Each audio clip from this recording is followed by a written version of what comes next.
আর এই যে আমি পোনা মাছটাকে কেটে ধুয়ে রেখে দিয়েছি।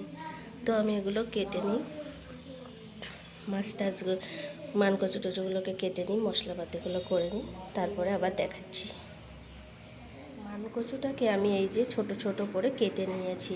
আমি মানকচুটাকে ভাপাতে দেব। আর আলুগুলো ছোট ছোট করে কেটে নিয়ে জলে দিয়েছি।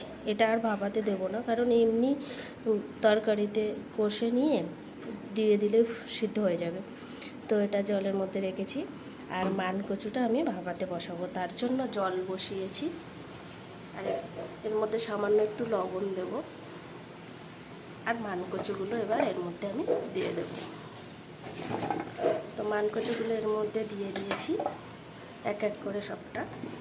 এবারে এটা ফুটে উঠুক। এটা ভাবিয়ে না ফেললে যদি গাল চুলকায়, তার জন্য আমি এটা করে নিই। তো ভাবিয়ে নিই, এটা ফুটে উঠুক, তত সময় আমি অন্য কাজগুলো। এর মধ্যে না আমি সামান্য একটু হলুদ গুঁড়ো দিয়ে দেবো, না হলে ভাপানোর পর মানকচুটা কেমন সাদা সাদা লাগে, কেমন একটা লাগে যেন আমার। তো এর জন্য এখন একটু হলুদ গুঁড়ো দিয়ে দেবো, যাতে সিদ্ধ হওয়ার সঙ্গে সঙ্গে মানকচুগুলো একটু হলুদ রঙের হয়ে যায়। মাছটা ভাজবো সাদা তেল দিয়ে। তো কড়াইটা গরম হয়ে গেছে, আমি কড়াইতে তেল দিয়ে দিয়েছি। তেলটাও গরম হয়ে গেছে, আমি এক এক করে এর মধ্যে মাছগুলো দিয়ে দেবো। তো আমি ভাজতে বসিয়ে দিয়েছি কড়াইতে। তো আমি এই সময়ের মধ্যে ভাবছি হামানদিস্তায় মশলাগুলো করে নেব। আজকে আর মিক্সিতে করবো না, হামানদিস্তাটা বের করেছি। এবারে আমি এর মধ্যে এক এক করে মশলাগুলো সব থেতো করে নেবো। প্রথমে রসুনগুলো দিয়ে থেতো করে নেব। মাছগুলো সব ভেজে তুলে নিয়েছি।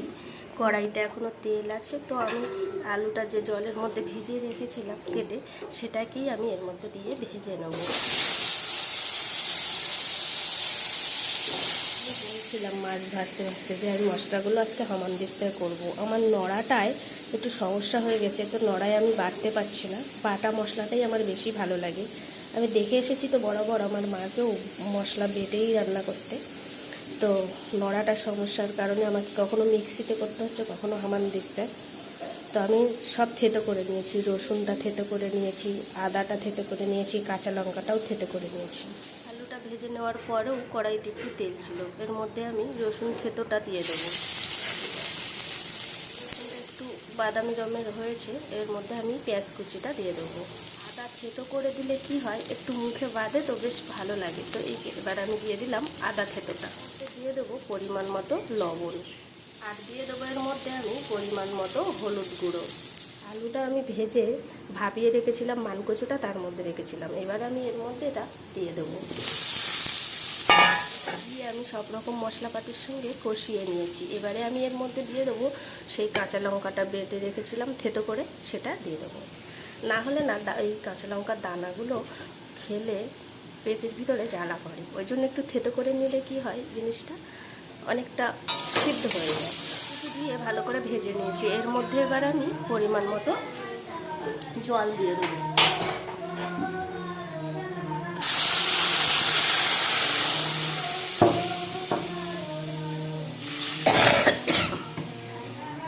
এবার এটাকে ঢাকিয়ে দেবো, ফুটতে থাকুক। এটা জল দিয়ে ঢাকিয়ে দিয়েছি। আর এবারে আমি দেখাচ্ছি ফাঁকিবাজের কাজ।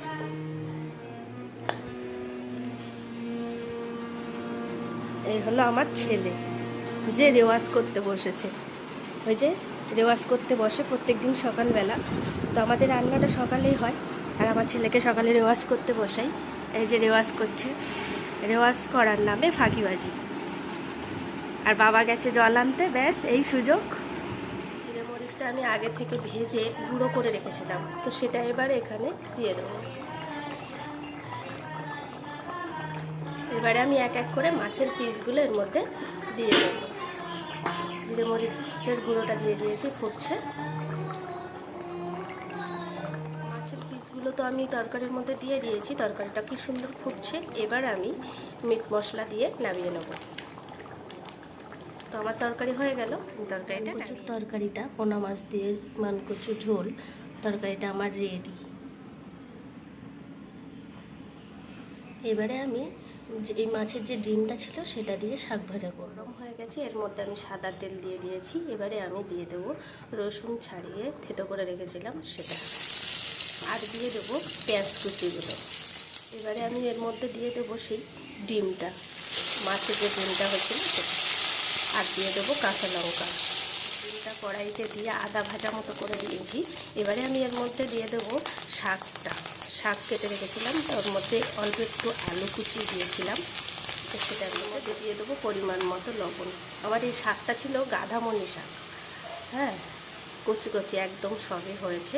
তো আমি তাই আমাদের বাড়ির সামনে একটা ছোট্ট মাঠ আছে, সেখানে হয়েছে, তো তুলে নিয়ে এসেছি। হলুদ গুঁড়ো আর লবণ দিয়ে দিয়েছি। হয়ে গেছে শাক ভাজাটা। শাক ভাজার মধ্যে বেশিই আছে মাছের ডিম, তাই না? তো যাই হোক, আমার ভিডিও আজকের মতো এই পর্যন্ত। আপনাদের কেমন লাগলো অবশ্যই জানাবেন। আজকে দেখা হবে আবার একটা নতুন ভিডিও নিয়ে।